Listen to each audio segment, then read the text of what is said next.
Hey guys, welcome back. Last class we went over congressional powers. We broke them down into a couple big categories: delegated powers, or those given by the Constitution, the 27 listed ones; implied powers, which aren't written in the Constitution, but maybe we should do something about the internet and Congress thinks it's necessary and proper, so they can do that. And then also special powers, such as impeachment. Today we're going to look at how a bill becomes a law. First, a bill is a proposed law. It's not a law yet. It is somewhat of a long and difficult process, but that may be a good thing to help ensure that when a law actually gets passed and approved and gets through everything, it's actually good and sound and agreed upon at least most people. A bill can be introduced in either house, and the only exception to this is an appropriation bill, which is a bill to approve spending money, and that would have to start in the House of Representatives. Once the bill passes one house, it goes to the next, and then it is signed by the president, becoming a law or an act. We'll say that one time, and this is kind of my super summary. So if you struggle with these videos and paying attention, it can start in either house. Let's say it starts in the House of Representatives, then it goes to the Senate, and then the president approves it. Okay. Now, of course, I'm not going to end this video because I gave you the super summary, but we're actually going to get into the details on it. And even after this video, you can probably get into more detail than even what I cover. Anyway, Congress faces thousands of these bills, and only about 1 in 10 actually even get attention. And only 1 of 57 actually pass. So that's just over a 1% success rate with all these bills that are getting hit, that Congress is getting hit by.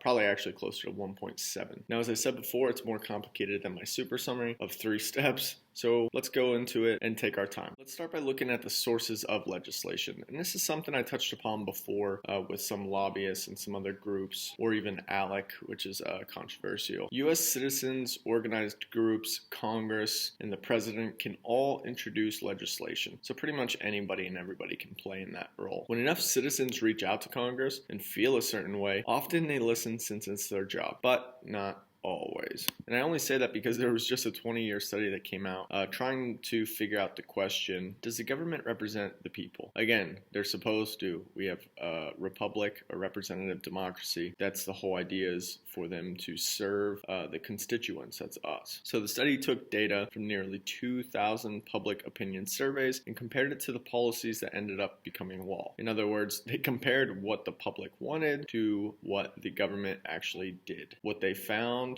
quote unquote, from represent.us, is very unsettling. The opinions of 90% of Americans have essentially no impact at all. So again, regardless of this study, to show what has actually happened, it's not supposed to be that way. And whatever type of democracy and republic or lawmakers we have is totally up to us. Now, with that being said, clearly we can figure out that some representatives represent their constituents and what we want, but then some take a different role and they represent what they think is best for us. It could be right or it could be wrong, but they at least think they're right. Anyway, citizens are not the only ones trying to pressure Congress to what they want, but also businessmen and corporations and other groups like unions, and plenty of other groups. It's not always a good versus evil pressure, but pressures based on their interests. For instance, a business might want to pressure Congress to limit competition from a foreign market. Like maybe there's a clothing line in the United Kingdom, but we want to make and sell our own goods to Americans. I wouldn't say there's anything evil about that. A union might want to pressure Congress to help them improve working conditions. Again, that doesn't really seem controversial. If people want to be safer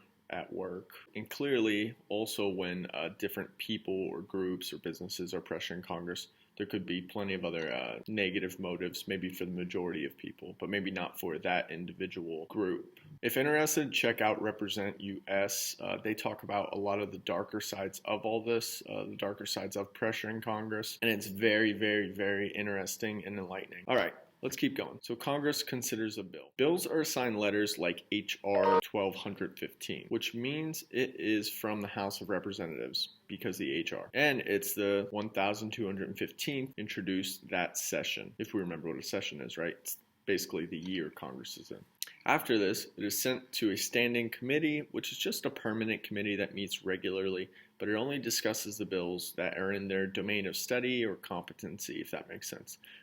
Sometimes that committee introduces the bill to a subcommittee before bringing it back, and sometimes it never even makes it back. If the bill stays at the committee, witnesses are called to debate it for acceptance, changes, or altogether rejection. Then the committee can make changes, pass it without changes, or even just kill the bill. All right, next up, the House acts on the bill. If the House recommends the bill, it is officially out of the committee. It is sent back to the House and put on the calendar, which is the scheduled listing or the order of bills that have been reported out of the committee. The Speaker of the House decides if a bill will reach the floor and when. It doesn't go in the order of what the calendar has, but it actually goes off of what the speaker just wants. So that shows the speaker's power to pick, what actually even gets attention. Before the House debates the bill, a committee decides how much time will be given to debate each item. A majority of the members must be present in order to do the business. If it is an important bill, there will be a roll call, and each voter will vote and be recorded with their name. If passed, it goes to the next House, the Senate, for pretty much the same process. And we can also flip-flop houses to do this as well. Okay, it could go either way. If we were saying that it started in the Senate, it would be the same thing. So now the Senate acts on a bill. When a bill is introduced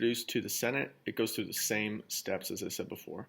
It is read, it is sent to the committee, they could send it to a subcommittee, and they all debate it and fix it, and then they bring it back to debate and maybe fix again. After it's subject to these hearings and revisions, then it is sent back to the Senate floor to vote on. Unlike in the House, senators aren't limited on their time to discuss or debate a bill. Their speeches can be as long as they want, and sometimes they do this on purpose to do potential harm to the bill's progress. This is what they call a filibuster. You just talk too long so things don't actually get done or passed on purpose. This can be ended though in the Senate, and that's what they call cloture. And you use this if you get a 3/5 vote from the Senate to actually stop the speech or limit it at least. After the debates on the bills are over, the vote is taken. So now it looks like the bill's been passed in each house. Okay. When the bill passes through each house, it finally gets to the president, but most likely it was not the same bill that started, and this is where we have an issue and we have to dial it back. Usually there are revisions and compromises. It probably looks at least slightly different than the original that started in the House. What happens often are conference committees where both houses pass the bill but with different versions. So the House passed the bill is a little bit different than the Senate bill that passed. It's very, very close, maybe like 97% overlap, but it's still different. So what they need to do is have a conference committee, and then they have to fix that. Each house is equally represented. Then they make the adjustments, and then they have to send it back and do the whole process over again to get it voted and pushed through each house. Now, once that compromise is approved by both houses and done, now they can send it to the president. So there's a couple things that can happen here, but I'm going to give you how many options the president has. I would say the president has 3 options. 1, he could sign the bill and declare it law. Boom, there you go. By the way, when I say this, when Congress did all this work and this long process, and then the bill gets to the president and he just gets to sign off on it and then take all the credit for it, that's one of the things that bothers me. Number 2, the president's second option is he can refuse to sign it. He could send it back to Congress with the reasons for rejection, and this is what's called a veto. And those reasons that he puts down for the rejection can be helpful too for us to understand it, or maybe even for Congress to pass it again, but maybe with the changes that the president wants. The third option for the president could be refusing to sign it or veto it, and after 10 days, the bill actually becomes law without the president's signature. So automatically, Congress doesn't need to do a thing. But the only stipulation to this is Congress needs to actually be in session during this time. So they sent something to Donald Trump, I don't know, maybe he forgot it on the desk, 10 days go by, Congress is still in session, it becomes a law. But if Congress is not in session after the 10 days, it doesn't pass, and that's what they call a pocket veto. However, this barely ever happens. Now, if the bill gets rejected, Congress can actually go back and pass it anyway, even without the president's approval. They would just need a majority vote of 2/3 in each house to do that. This is a long and hard process, and that is actually on purpose, to make sure, again, that bad and quick laws are prevented and that they have to actually go through a ringer, and then hopefully after that, they're good and they're worthwhile for us. Now, to give you a summary on all that we just covered, because I want to make sure that you guys are all good to go with this. Number 1, a bill is drafted. 2, it is introduced to the House or the Senate. 3, it is sent to a committee, and maybe a subcommittee, maybe a rules committee too, that have to decide what the rules are with this. Anyway, number 4, changes are made. 5, it is sent to the floor to vote on. 6, it is introduced to the Senate or the House if it was the other way. Number 7, it is sent to the committee. Number 8, changes are made. 9, it is sent to the floor to vote. Okay, they approved it. Number 10, they probably need a conference committee to join and compromise on the 2 different versions. Number 11, they vote on a compromise.